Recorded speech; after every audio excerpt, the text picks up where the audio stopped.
Hello everyone, welcome on this YouTube channel. I am Usha Yadav. आज हम बात करने वाले हैं C4 पाथवे की।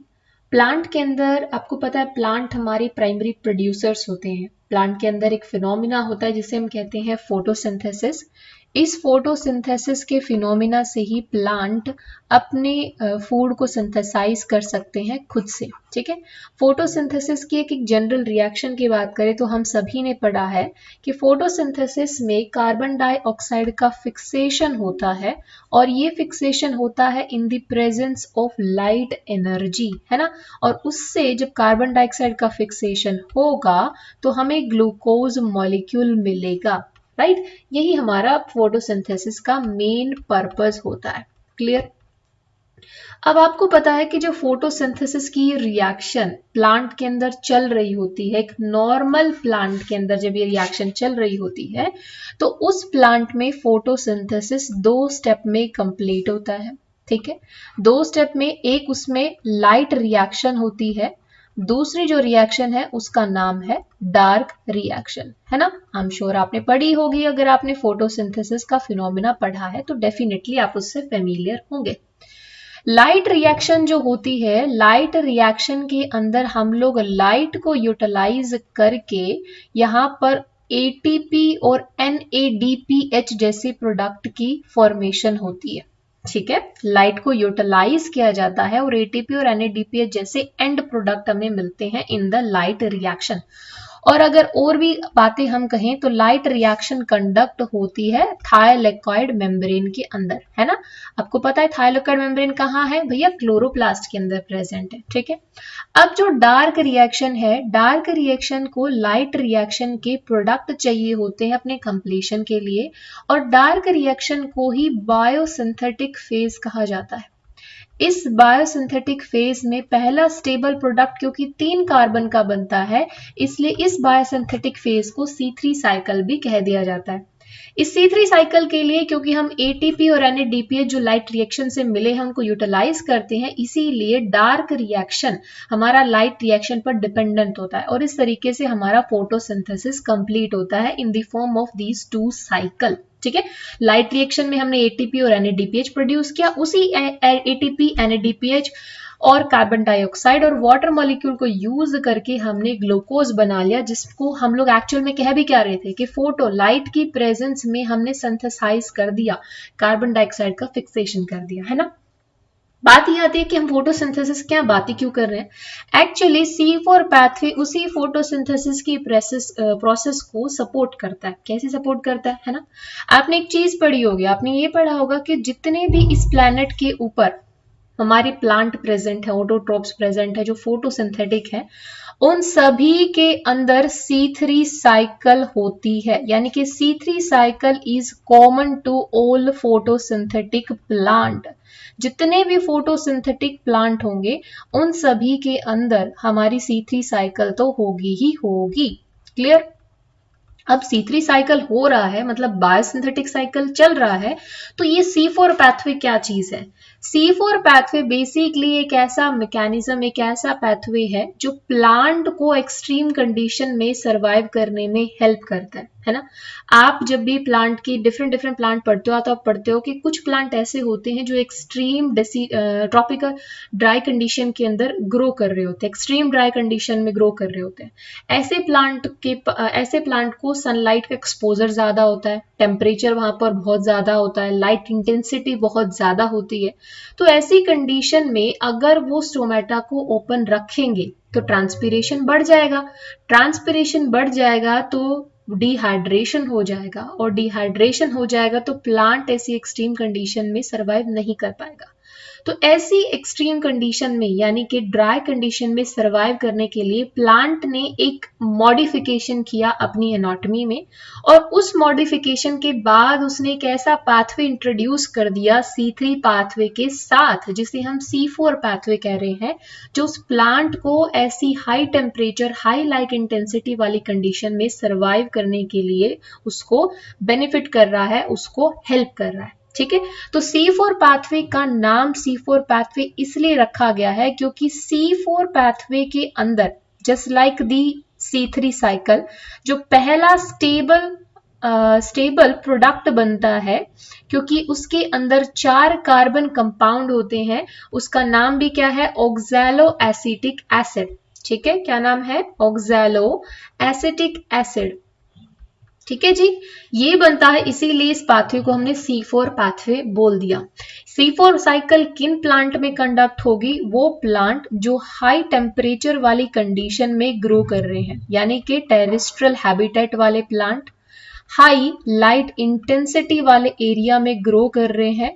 ठीक है, ऐसे प्लांट जिनका एनवायरमेंट कैसा है? ड्राई ट्रॉपिकल एनवायरमेंट है। ठीक है, ऐसे प्लांट को अपने सर्वाइवल को बढ़ाने के लिए उन्हें C4 पाथवे की जरूरत पड़ी। ठीक है, तो हम लोग इसे C3 पाथवे के साथ कंपैरिजन करके पढ़ेंगे ताकि दोनों पाथवे हमारे लिए क्लियर हो जाए। ठीक है, तो अभी तक हमने क्या समझा कि C4 पाथवे एक एडिशनल पाथवे होता है। It is a additional pathway, यानी कि इसका C3 के कंडक्शन से कोई लेना देना नहीं है।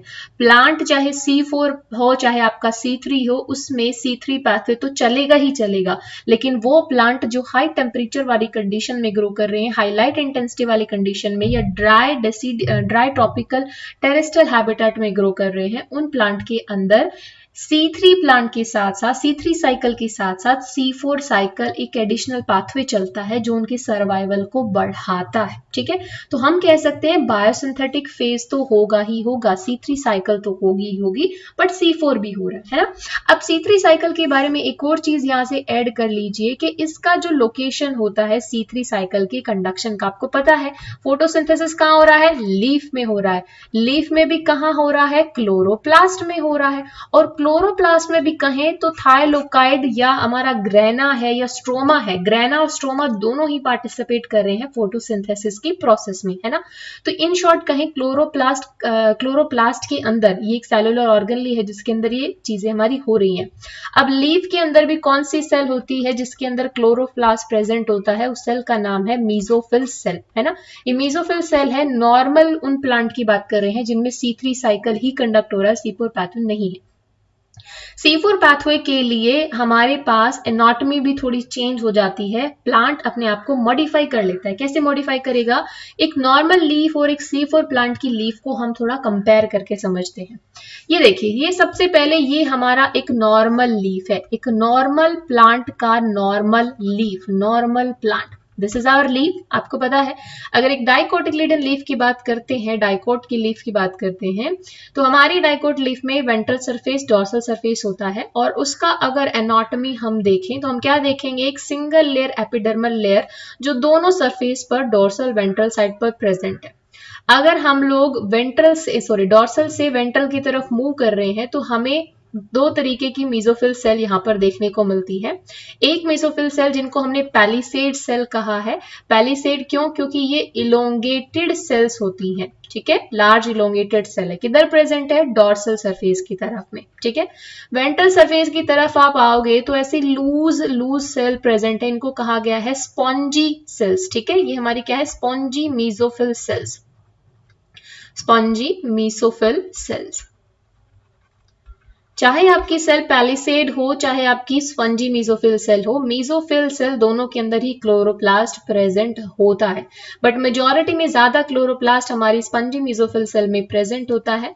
इसीलिए हम देखते हैं कि डाइकोटिलीडन्स में एक फीचर ये भी होता है कि उनकी जो वेंट्रल एपिडर्मिस होती है उनमें स्टोमेटा का नंबर ज्यादा प्रेजेंट होता है। ठीक है, ये तो एक सिंपल सी सेल जिसमें C3 साइकिल कंडक्ट होने वाला है उसका मॉर्फोलॉजी है कि उसमें और कुछ नहीं है। हमारे पास एपिडर्मिस है, बीच में वेस्कुलर बंडल पड़ा हुआ है और मीसोफिल सेल पड़ी हुई है। मीसोफिल सेल भी दो तरीके की है, पैलिसेड और स्पॉन्जी मीसोफिल सेल। ठीक है, इन मीसोफिल सेल के अंदर हमारे क्लोरोप्लास्ट पड़े हुए हैं, बहुत सारे क्लोरोप्लास्ट, और इन क्लोरोप्लास्ट के अंदर हमारी फोटोसिंथेटिक रिएक्शन चल रही है, लाइट रिएक्शन प्लस में डार्क रिएक्शन। ठीक है, अब बात करते हैं C4 पाथवे में क्या होगा।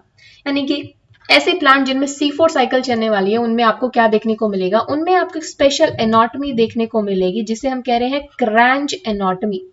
देखो, याद करने की जरूरत नहीं है।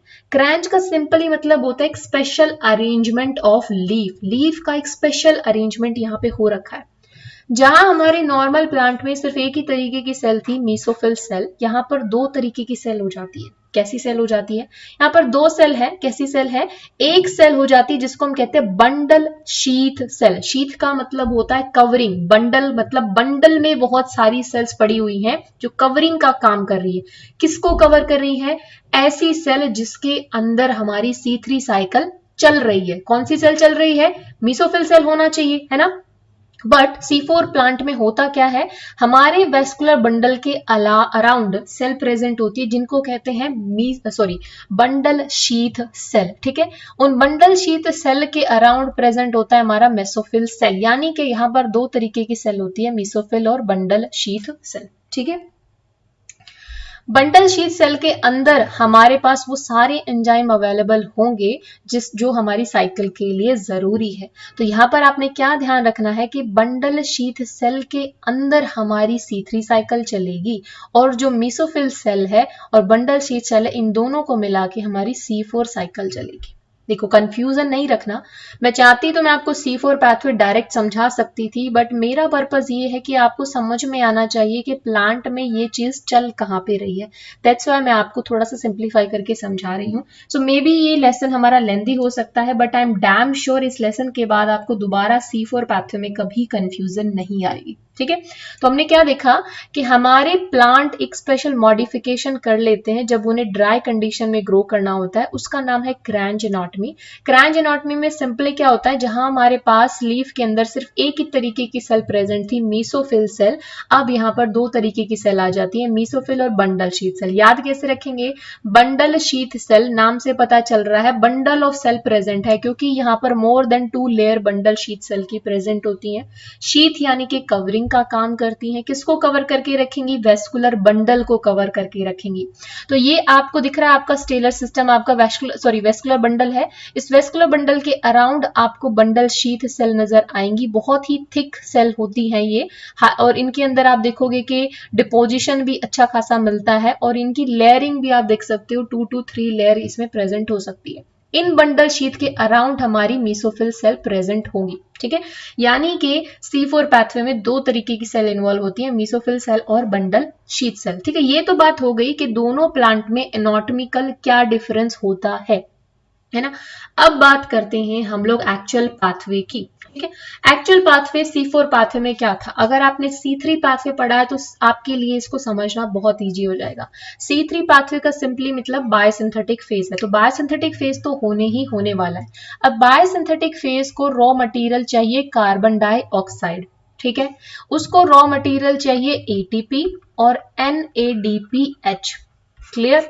ठीक है, ATP NADPH हमें लाइट रिएक्शन से मिल जाएगा, और लाइट रिएक्शन चाहे आपका प्लांट C3 हो, C4 हो, कोई भी हो, सभी में चल रही है लाइट रिएक्शन, ATP NADPH हमें मिल जाएगा।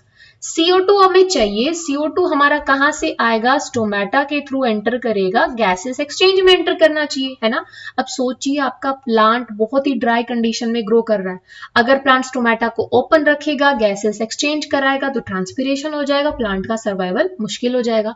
ऐसी कंडीशन प्लांट क्या करते हैं? स्टोमेटा को नाइट टाइम में ओपन करते हैं। ठीक है, या फिर हमारा जो प्लांट है वो क्रैंच एनाटॉमी शो करेगा, तो उससे क्या होगा? स्टोमेटा जो है वो स्पेसिफिक टाइम पर ओपन होंगे और गैसेस एक्सचेंज कराएंगे CO2 का। बट आपको पता है कि भाई बायोसिंथेटिक फेज को तो अगर फूड बनाना है तो उसको तो CO2 चाहिए, है ना। उसको कोई मतलब नहीं है कि आपका प्लांट कहाँ ग्रो कर रहा है। तो उसी के लिए प्लांट ने क्या कहा, मैं एक ऐसी सेल की कवरिंग बना देता हूं जिसका काम क्या है कि इस सेल के अंदर जिसमें मेरी C3 साइकिल चलने वाली है, वहां पर CO2 की सप्लाई पूरे तरीके से हो। अब वो सप्लाई हम कैसे लेके आ रहे हैं वो मतलब नहीं है। ठीक है, मतलब प्लांट कुछ इस तरीके से काम करता है। कैसे काम करेगा? देखिए, दो सेल इसमें इन्वॉल्व है। ठीक है, एक सेल जिसका नाम हमने रखा बंडल शीथ सेल, इसमें हमारी एक्चुअल केल्विन साइकिल चल रही है, C3 साइकिल चल रही है ना। C3 साइकिल को सिंपली अपने रॉ मटेरियल से मतलब है, वो साइकिल आपकी चलती रहेगी, फूड बनाती रहेगी, फूड को वेस्कुलर बंडल में ट्रांसफर करती रहेगी, है ना।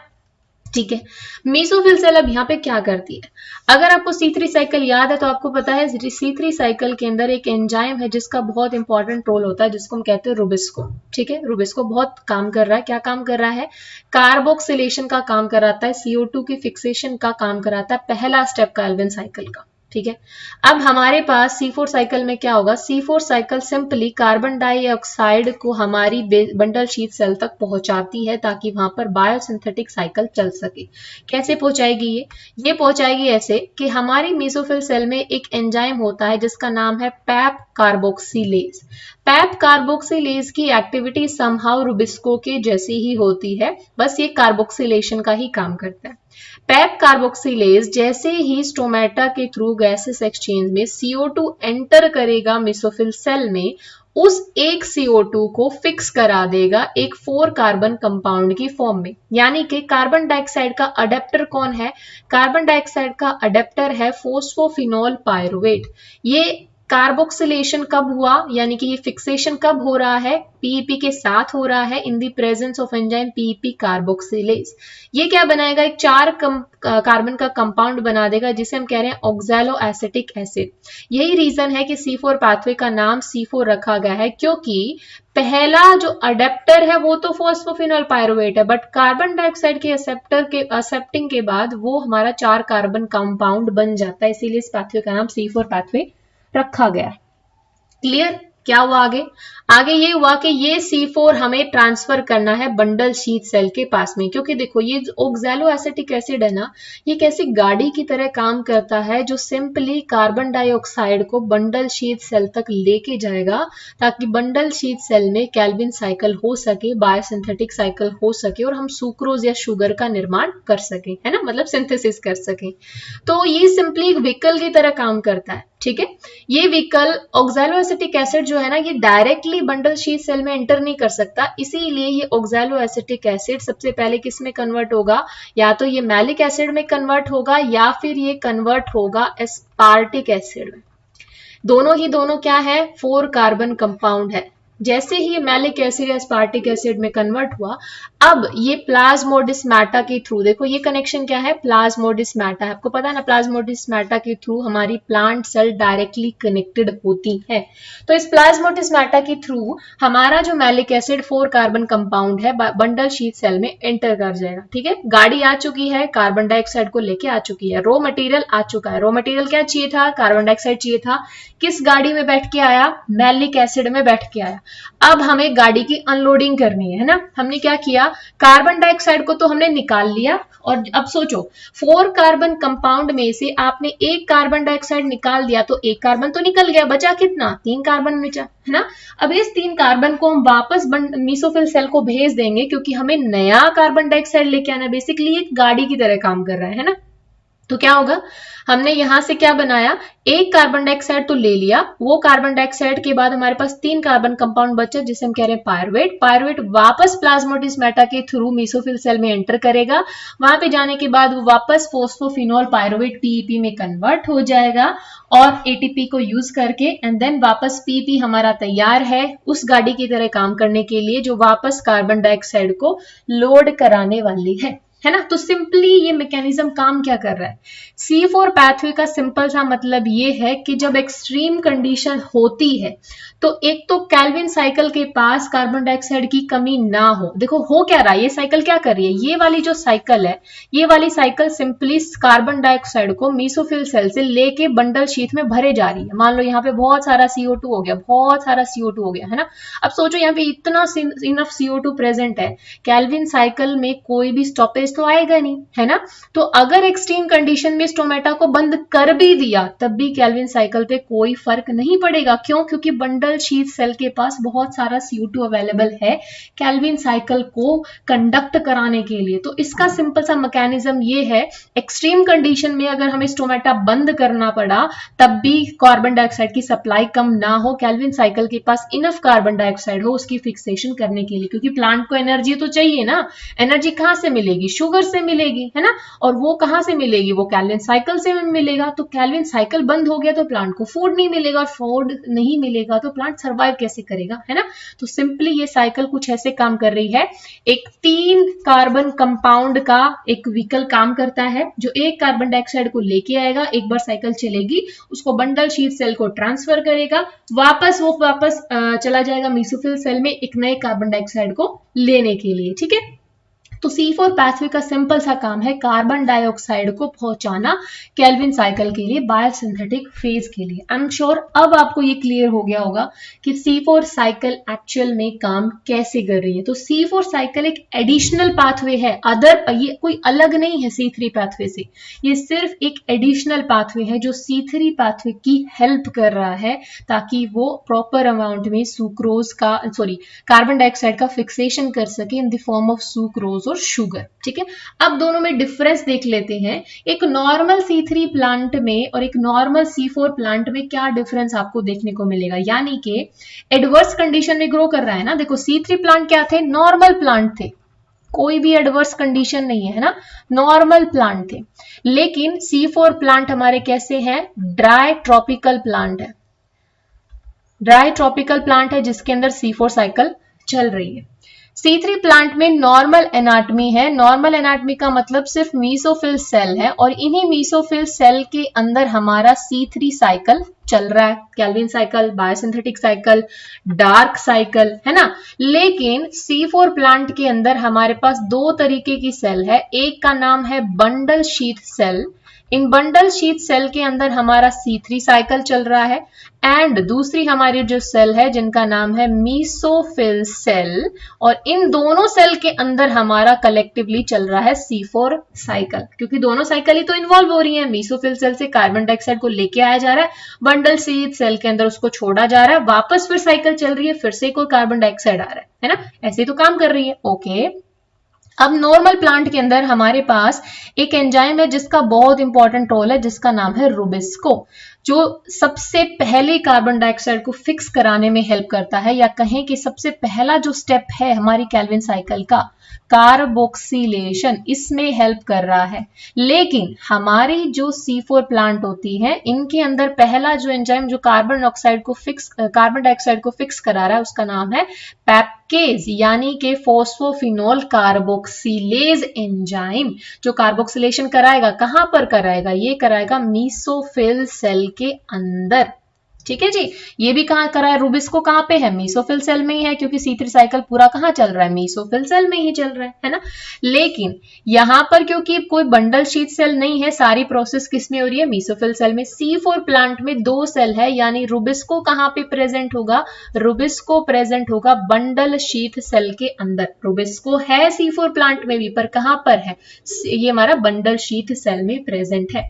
पहला कार्बन डाइऑक्साइड का एक्सेप्टर C3 प्लांट में कौन होता है, आपको याद है, उसका नाम C3 साइकिल इसलिए रखा गया है क्योंकि उसमें पहला स्टेबल कंपाउंड C3 कंपाउंड है ना, 3 कंपाउंड है, जिसको हम क्या बोलते हैं, पहला स्टेबल कंपाउंड हमारा पहला कार्बन डाइऑक्साइड का एक्सेप्टर हमारा क्या है, PGA, है ना, PGA। और यहां पर और जो हमारा C3 यानी कि 3 कार्बन कंपाउंड है, यहां पर हमारा ऑक्सैलो एसिटिक एसिड, पहला स्टेबल कंपाउंड जो बनेगा ऑक्सैलो एसिटिक एसिड बनेगा, जो 4 कार्बन कंपाउंड है। ठीक है जी, ओके जी, यहां पर पहला एक्सेप्टर क्या था हमारा, PEP, और वहां पर PEP हमारा पहला एक्सेप्टर था, और यहां पर राइबुलोज बिसफॉस्फेट, यहां पर फोस्फोफिनोल पाइरुवेट। Clear, okay. और यस, ये जो हमारा C3 साइकिल है ये नॉर्मल टेम्परेचर पे चलेगा और हमारा C4 साइकिल चलेगा हाई टेम्परेचर पर। ठीक है, एग्जाम्पल के लिए जितने भी प्लांट हैं सभी के अंदर C3 साइकिल चलती है। ठीक है, लेकिन C4 प्लांट चलेगी जो हाई टेम्परेचर वाले कंडीशन में ग्रो कर रहे हैं। एग्जाम्पल के लिए हमारा प्लांट हो गया मेज। ठीक है, तो ये डिफरेंस है हमारी C3 साइकिल में और C4 साइकिल में। आप इवन देख भी पा रहे हो कि C3 में सिंपल मीसोफिल सेल है जो डायरेक्टली पार्टिसिपेट कर रही है हमारी कार्बन डाइऑक्साइड के फिक्सेशन में, CO2 स्टोमेटा के थ्रू एंटर करता है, सेल के अंदर जाएगा, C3 साइकिल में एंटर करेगा, हमें मिल जाएगा सुक्रोज, हमें मिल जाएगा शुगर, और इस तरीके से हमारी साइकिल चलती रहती है ना। अगर C4 प्लांट में कहें तो स्टोमेटा के थ्रू कार्बन डाइऑक्साइड एंटर किया, सेल में जब वो एंटर करेगा तो वो पहले बाइकार्बोनेट में कन्वर्ट होगा, देन उसके बाद वो C4 साइकिल में एंटर करेगा और फिर हमारा बंडल शीथ सेल में C3 का कंडक्शन प्रॉपरली हो पाएगा। तो आई एम श्योर इससे आपको C3 और C4 दोनों क्लियर हो गए हैं, और इससे आई एम श्योर इससे बेटर वे में C4 आपको नहीं समझ में आ सकता. So if you like this video, please hit the like button and subscribe my channel, and thank you so much guys for watching this video.